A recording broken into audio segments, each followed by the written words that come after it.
Previously, I reviewed an RPG in the Legend of Heroes series known as Trails of Cold Steel. In case you aren't aware on how Falcom tells their stories, these games end with a setup for a sequel. Trails in the Sky was a trilogy, and then we have the Crossbell games that unfortunately have yet to be localized. And then we have the Cold Steel games. Today we're looking at Cold Steel 2, where Reen's story continues. Once again, this game was developed by Nihon Falcom and released in North America by Xseed. Fair warning, I may have to say some spoilers from Cold Steel 1 just to explain the plot. Anyway, moving on. 1 month after the ending of Cold Steel 1, Reen wakes up in the mountain, and war has broken out in Erebonia, and he quickly sets out to reunite with his friends from Thors and Class 7, who he was forced to leave behind. As soon as Reen wakes up, he wonders where he is and how he ended up in the mountains. He is then greeted by a talking cat named Celine, who tells Reen about the damages of the mech that he piloted at the end of the last game, and then tells Reen that he has to protect him for the time being, while referring to him as the Ashen Awakener. As Reen starts questioning what the mech is and what Celine is supposed to be, Reen, she is a talking magic cat.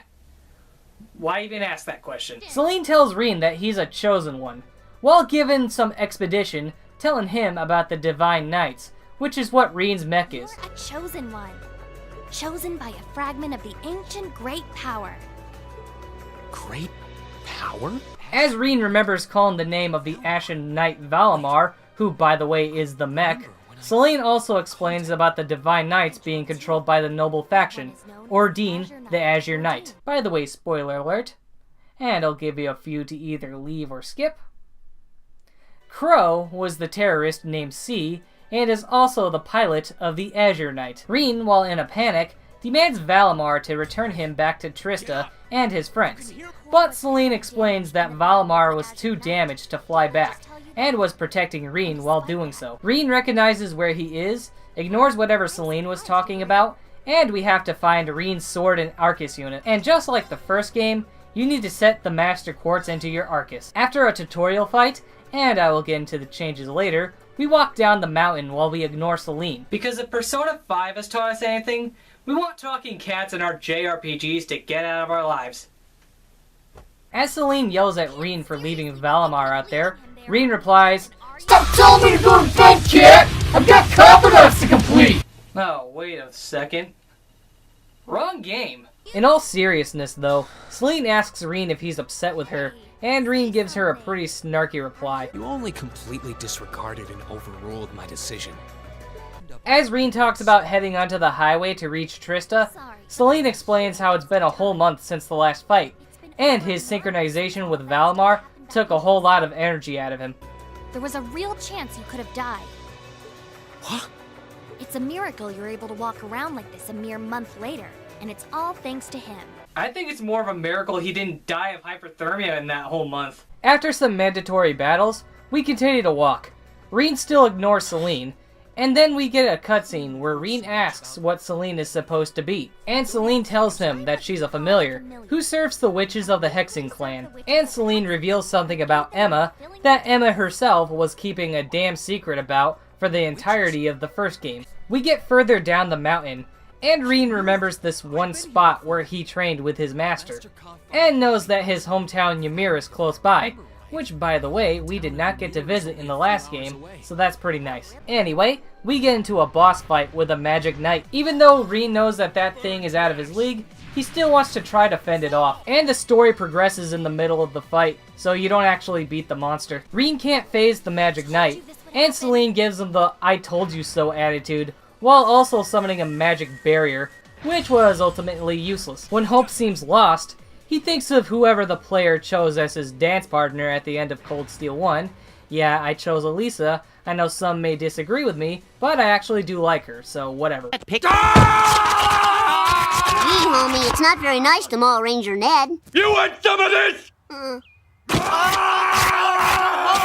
And then the Bracer Toval comes in out of nowhere, casting an art on the Magic Knight, and ultimately saved Reen's ass. Plus Reen's sister Elise and Erebonia's Princess Alphen are also with him. I didn't share my opinions on these characters in the last video, so I'll do it here. I like Toval. He's a pretty helpful guy whenever he's around. I don't like Elise that much. She got a little annoying at times, but thankfully she isn't in the game that much, so it's whatever. And as for Alphen, she has her moments of being funny, but not one of my favorite characters. Anyway, Elise goes to Reen's side. Reen says that he's glad that she's alright, and asks about how they even found out about him being here before passing out. Then we hear Reen narrating about a voice he hears. Anyway, Reen wakes up in his room and realizes that he's returned to Ymir. Why'd it get so cold all of a sudden? Oh, you finally woke up? Yeah, just a second ago. How about you? Feeling better after a cat nap? Our younger sister Elise comes in the room with tears of joy, knowing that her brother is alright. Then the scene gets awkward when Alphen says this line. I see our two little lovebirds are as Twitter-pated as ever. Jesus, Alphen! They're siblings! Even with Reen being adopted, they were still raised as brother and sister. Oh, wait. I forgot this was in the same series. Well, at the very least here, you can't romance Elise, and you still have your waifus or bros before hoes choices, so... Oh, you're so silly, Reen. I would have thought the warmth of your dear sister pressed against your chest was proof enough of that. And Toval is glad that Reen's okay, even asking how he's feeling. Reen and Selene even thank the guy for coming to the rescue. Afterwards, Reen's adoptive parents come in, and one thing that kinda irks me is that some of the characters don't have voice actors. Yeah, I know, PC version, but I'm using footage from the PS3 version, and when I was recording, the PC version wasn't even out yet. Anyway, we learned that Heimdall has been occupied by the Noble Alliance. With all the major cities under their control, the Imperial Army attempted to stop their advances, however it ended in failure. Reen, after hearing the news, tells Elise and Alphen that he's glad that they're okay. We then learn why Toval was with those two, as he was requested by Prince Olivert to escort the two to safety. We then learn an important plot point about the king and the young Prince Cedric being taken captive by the Alliance, as well as the whereabouts of Olivert being unknown. Alphen says not to worry, as she's sure that Olivert is safe, even given a mention that he came out okay during the events in Liberl. For those of you who have only played Cold Steel or haven't played the series at all, Olivert was a recurring party member in the Trails in the Sky games. Anyway, she then says that she would like to believe that the rest of her family is alright. Toval then tells Reen about some details on what's going on in Trista and Thors, and how they're completely taken over by the Noble Alliance. On top of that, they were taken over before the war even started. Reen, while being worried, asks about the students and teachers. However, Toval doesn't know the answer. Baron Theo and Toval tell Reen not to worry, as there are rumors of many Thor students and staff scattered around, Sarah in Class 7 included, and the Noble Alliance are trying to track them down. And this is something I will mention again later when discussing gameplay. Selene even knows that Emma is at least alive, because of the link that they have, due to her being her familiar, but she does not know her whereabouts. Reen's mom tells him that he should visit the people in town, and then we get to explore the village of Ymir. Anyway, you get some mandatory scenes with characters hanging around Ymir. After all that is done with, Reen is in Ymir's hot springs, thinking about the shit that went down at the end of the first game, and how Crow mopped the floor with him. Reen, it was literally your first mech fight. You're not going to be an expert immediately. Reen then blames himself for how the fight ended, with him leaving the others behind, and pretty much feeling like he lost the place and the friends he belonged with. Then Elise comes in to join Reen despite his protesting. Anyway, we then see the two siblings having a conversation that leads to Reen having an emo moment, talking about how he doesn't deserve the kindness and help that he got, due to him feeling that he is too weak to fight for them. Elise then tells him off for talking shit about himself. She then asks what expressions did his friends have before Reen departed from them. And then Reen remembers that they were all smiling, and had the hope that they would reunite. Also, Reen's signature head patting. And then Alphen and Selene come in. Oh, the bond between siblings is truly a miraculous thing. Not only do you share an unwavering kinship, but you'll always have the tender embrace of skinship within reach. No. Please, lady, you don't understand. You don't know what you're doing here. Selene apologizes to Reen about all the shit that happened, but Reen is like, hey, come on, I was being a jerk. And then the Magic Knight returns. The Magic Knight is close to Ymir, and Selene suspects it's because Reen, who is the Ashen Awakener, is right there. Reen, Toval, and Selene were about to head out, But then Elise says she wants to come along. Also, you gotta love how their parents are okay with their daughter going into danger like that. Rean objects, but everyone else says that she can handle it, and even keeping Rean from doing something too rash. And we even learn that Elise has an Arcus. Anyway, Rean, Elise, and Toval head towards the Magic Knight. Toval asks the two if they've been to these mountains, and Rean brings up that he was here with the rest of Class 7 a few months back, which is shit that we didn't get to see. It was only briefly mentioned in the first game. Instead, you had to listen to a drama CD to hear about the Ymir trip. Anyway, after some grinding, they make it to an area where Rean recalls a childhood incident. Then the Magic Knight reappears, and it's time for round 2. After beating the Magic Knight, he gets back up and grows 2 more arms. Selene asks Rean if he thinks that a certain mech is ready, and says he's ready enough but won't last long. And then he summons Valimar. Heed my call. Valimar, the Ashen Knight!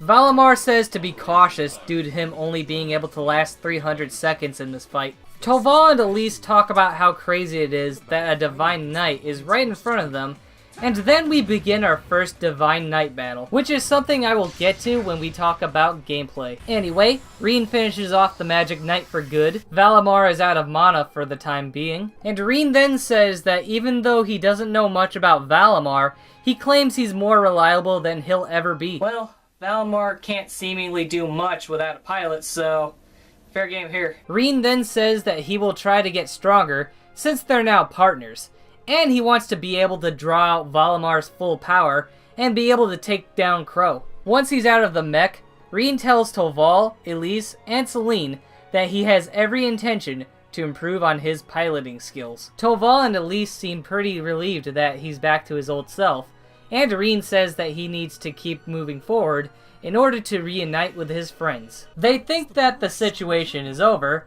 but then a bird comes around, and we hear Vita communicating via the bird. Oh, hey, D. I do not give a shit about your problems, D, okay? I'm still pumped up from that ass whooping I just handed out. Did you see that? I don't give a shit, D, okay? I don't know how you're gonna get all that milk off of you. What is that supposed to mean? Okay, you know what? Shoo, get out of here, shoo, get out of here, shoo, come on, get out. Rean asks Vita on how she knew that he was in Ymir. Vita then explains that her and her group were looking for Rean's whereabouts for some time, and the Magic Knight's appearance led them to Ymir. Rean then asks about Crow and everyone from Thors. Vita then explains about Crow's current occupation, and that the Noble Alliance referred to him as the Azure Chevalier. Vita then says that she knows nothing of his classmates, and then we hear gunfire. It turns out that the Jaegers who were hired by Duke Alvarea came into Ymir and started attacking the place. I'm guessing it's only a matter of time now before Princess Alphen is taken into their custody. Naturally, the three of them rush back to the village. While getting to the village, Selene gives us some insight about Vita. She explains that she's a member of the Hexen clan. She also has the title of the Witch of the Abyss, and disappeared 7 years ago after breaking a taboo. Selene also says that she's kinda like a sister to Emma, and that the bird that she has is a familiar just like her. And don't get me wrong, I do like Emma, but I also think it's a bit grating that the cat explains all the magic shit, while Emma spent the entirety of the first game not telling anyone in Class 7 all the shit that she knew. Anyway, Selene explains that Emma has been trying to find her sister for the past 7 years, but she had to put that on hold because she had to enroll at Thors. And considering that she went to Trista often to do her radio show, whoops. Rean asks why weren't they able to put 2 and 2 together to realize that the radio host Misty was Vita all along. Selene is under the assumption that Vita used some kind of curse to keep her and Emma from sensing that she was close by. Anyway, while we're getting back to the village, we hear some gunfire, which worries Rean and Elise. We then cut back to the village, and the place is in flames. Yeah, shit gets pretty dark pretty early. Reen's mother tells Alphen to go back inside, but then Jaegers surround them with the intention to kidnap Alphen. Reen's mother intervenes to protect the princess, but then Reen's father comes rushing in to protect his wife and the princess. He does a good job fending them off considering that they have guns and all he has is a sword, because JRPG. However, one of the Jaegers took a child hostage at gunpoint. The Jaeger tells Baron that if he fails to cooperate, then the kid is dead. Things look a bit grim as another Jaeger pulls up his gun, and we get a fade to black with the sound of a gunshot. Reen and company arrive, but they see the destruction of the place, and we see that Reen's parents are on the ground, with Baron in particular laying in a puddle of his own blood. This then causes Reen to go Super Saiyan Bankai one for all. Nah, just kidding. But it does trigger his ogre powers, and then he fucks the Jaeger's shit up. Even though you're not playing in this part, this scene is still pretty badass. Elise then tries to calm Reen down, and we also learn that Reen's father is still alive, just badly hurt, and his mom was just knocked out. Reen regains control. Elise asks if he's okay, but Reen apologizes for losing control. Vita's bird returns for her to see how things turned out in Ymir, and criticizes Duke Albarea's methods. Duke Albarea's really gone and done it this time. It's obvious that he really wants to get ahead of Duke Cayenne, but this isn't the most prudent way to do it. Vita then puts some sort of spell on the Jaegers to leave the mountains and tell Albarea that We ain't found shit. Vita assures them that Albarea won't doubt their words, so the village should be safe for a while. While they seem to have appreciated the gesture, Selene proceeds to tell everyone not to trust her words or actions, and then a new character appears who has a similar puppet to Milliam's. She takes Alphen and Elise hostage. Vita then laughs cause they got suckered, and as a result, the princess and Elise were kidnapped. Please, let me go. Here's a lesson for you. If they're your enemy, they're not gonna do what you say. Toval asks if the girl is an enforcer, but Vita tells them that she isn't with Ouroboros, but was actually anonymously donated to the Noble Alliance. Anyway, they leave and we've gotta save the little sister and the weaker Cassandra Lee Moraes. Yes, I say this because Alphen and Fee share the same voice actress. And Reen demands that they release the two girls. Stop! Stop! Bring them back! Look back at what I said earlier, because I'd be repeating myself otherwise. Vita tells them that Reen will eventually find Crow later down the line, and Reen promises that he will rescue Elise and Alphen. We then cut to an airship, and seeing our enemies Rufus, voiced by Mr. Albert Wesker himself, DC Douglas, Duke Cayenne, and Crow. They're talking about their plans to take over, and since Crow and Reen are close friends, his assistance will be needed. Crow doubts that their plan would be easy, not just because of the army, but because of the RMP and intelligence division. Added to more stuff like them failing to catch the Crimson Wings and other threats. Plus bringing up the fact that Huses is out there somewhere. Rufus assures him that he doesn't doubt that Huses won't give his all against him. More characters walk in. Two of the terrorists that Crow works with, two Jaegers, this chick in armor who's full of PMS, recurring character of the franchise Blue Blanc, and this guy. Yeah. I guess I can help. Crow understands his point, and Rufus gives them a speech. I leave the unseen side of this War of the Lions reenactment in your capable hands. You're up against the Ironbloods, the Crimson Wings, and the Horned Lions. With opponents like that, you needn't hold anything back. Go forth and enjoy your fill of battle. Now that the prologue is out of the way, it's time for Reen to head out and find his classmates. Because let's face it, reuniting with Class 7 will make this journey a hell of a lot easier than just charging at these guys alone. But anyway, it's time to talk about gameplay. You're now able to synthesize quartz and upgrade slots at Orbital factories. You can use Sepith, those little gems that you get during combat by the way, to upgrade an orbment slot between 3 levels of 0, 1, and 2. Upgrading a slot to level 1 allows you to set rare quartz, while upgrading it to level 2 lets you set a super rare quartz. Upgrading slots also increases your max EP. What is also added is that you can now customize weapons. At Orbital factories, you can use U materials to customize your weapon. Combat is the same as before, but with some new stuff added in. 2 party members who are linked together can now access overdrive mode. You can trigger this ability during battle, It's essentially a power boost for combat links. It restores health, EP, and CP, as well as curing any abnormalities for both the character who activates the overdrive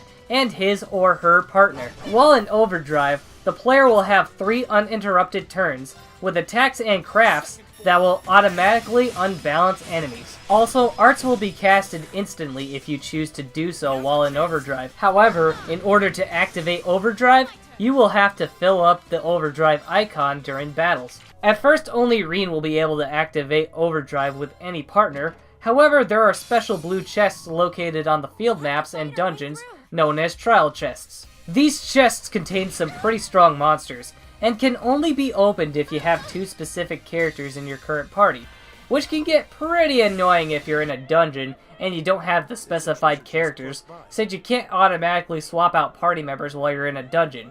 You have to go all the way back just to do so. If you succeed in overcoming the trial chests, those characters will earn a large amount of Link EXP, as well as gaining the ability to use overdrive together. So for that payoff alone, I highly recommend tackling as much trial chests as you can. In addition to a few minor changes in combat, Cold Steel 2 brings in Divine Knight battles. Technically, Cold Steel 1 introduced it, but it was at the very end of the game, so it's more significant here. Near the end of every chapter after a boss fight, reinforcements come in with mechs, and Rean summons Valimar in typical anime fashion. Just like in regular battles, you can use regular attacks and crafts. If you're to use a regular attack, you choose which part of the opposing mech to attack, and depending on what part of the mech you do attack, you can unbalance your enemy. Another thing that's similar to the regular attacks is the bravery points you gain when performing a follow-up attack. If you have 3 bravery points, you can pull off a finisher, and if you have 5, you and your chosen partner will perform a unite attack, which will also activate once you're nearly done with the Divine Knight battle. After that, your bond with said partner will increase. Another thing that was added are X-Arts. The X-Arts vary by character,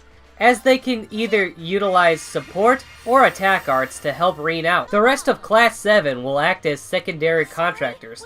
Any character who is closest to Rean will be chosen as his battle partner. However, you can switch them at any time during battle. There's also Charge and Spirit. Charge restores 1000 EP, where Spirits restores HP and CP, but at the cost of 400 EP.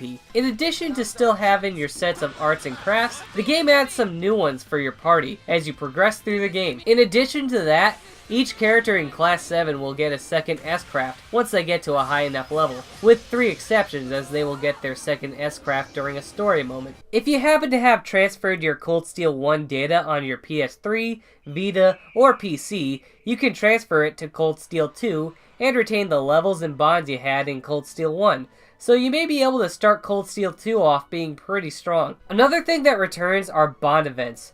You can continue strengthening your bonds with Rean's friends from where you left off back in Cold Steel 1. Link levels will now go up to 7, with even more benefits in combat, such as increased damage from arts, and your damage will also increase during overdrive. Romancing your chosen waifu in the final bond event of the first game was pretty much like almost starting a relationship, but the main plot got in the way. However, the final bond event in Cold Steel 2, unless you decided to choose bro before hoe, and not judging, you're pretty much tying the knot. I'm going to do it. I'm going to do it. Speaking of waifus, I'm going to take a joke from YouTube user Super Butterbuns, but fuck it, because Elisa is best girl! Actually, that's rather subjective because Laura is also pretty good and I've got conflicting emotions. And I'm just saying this now, Fee is 15, Milliam is 13, and you're gross. And Emma is also here. Say hi, Emma! Goodness! Ain't she sweet? And even our super hot teacher Sarah is a choice if you're into that.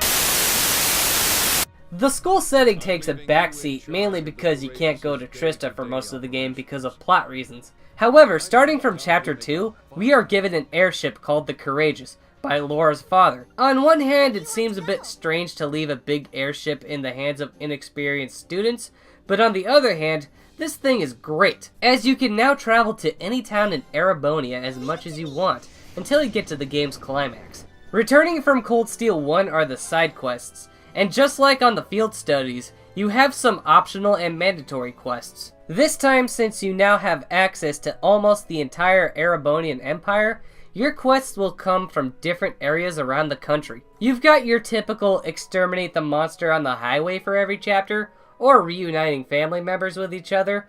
However, you also have the task to pick up NPCs from Thors to join your airship crew. Sometimes it's as easy as having a certain party member that said NPC happens to be friends with, but other times you have to do a task for them before you can get them to come aboard. Like, hey buddy, I don't have time to deliver this shit. I've got to rescue my sister, stop my friend, and save my country. Interestingly enough though, once they join, they get some sort of job on the Courageous.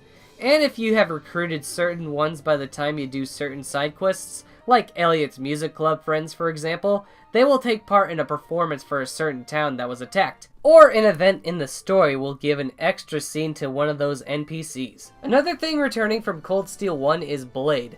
However, a few new cards are added for more strategy. The rules are the same. The new cards are Blast, which allows you to eliminate a card from your opponent's hand, and Force, which grants you a great amount of points. Just like before, your bonds with the character you play with will deepen whether or not you win. However, you can only deepen your bond with 5 characters per chapter. A star will be next to the name of said character who you've deepened your bond with.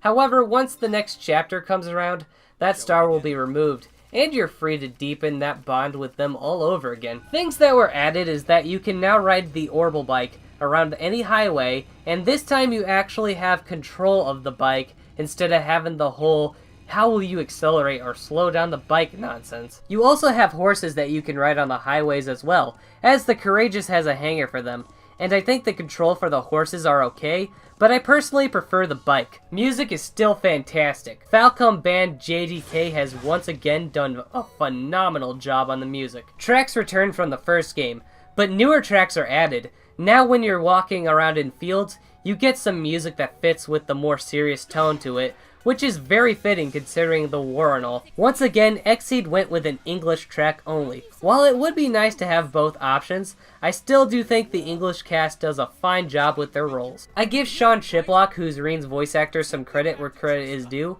because when Reen gets emotional in some scenes, he nails it. I continue to like most of the cast, as not only is there well-written character arcs for some of them, but some continue to get some really good development.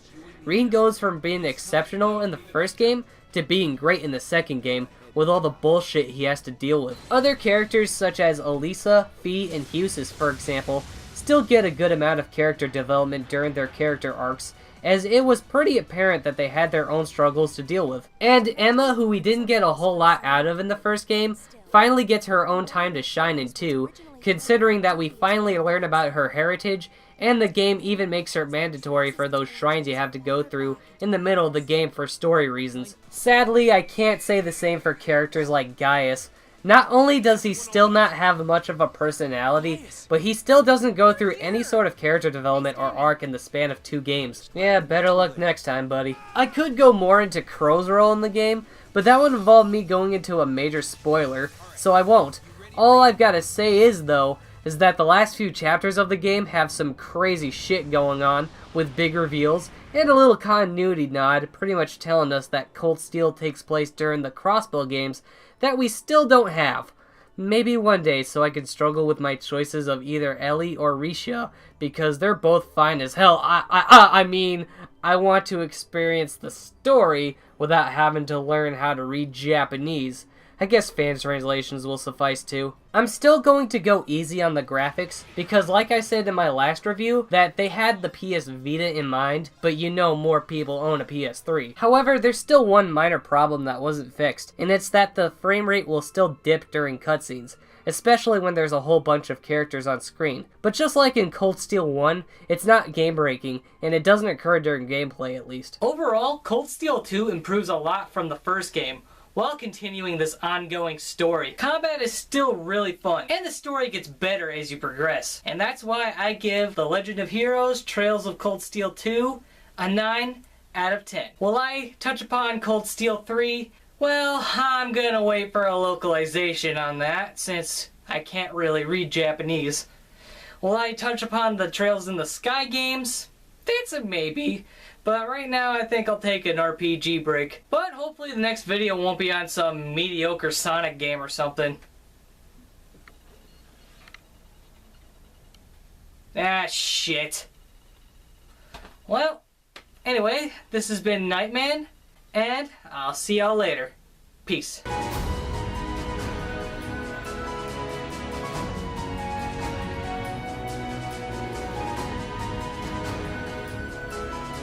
Hello everyone, thank you so much for watching my review of Trails of Cold Steel 2. If you like this video, be sure to subscribe and click the bell button to be notified on my next upload. Be sure to follow me on Twitter at TheNightman39 and follow my Twitch account TheNightman39 because I do some live streams once in a while. And make sure to check out RiverCityGamers.com to not only see content from me, but some content from many other reviewers. Thanks for watching!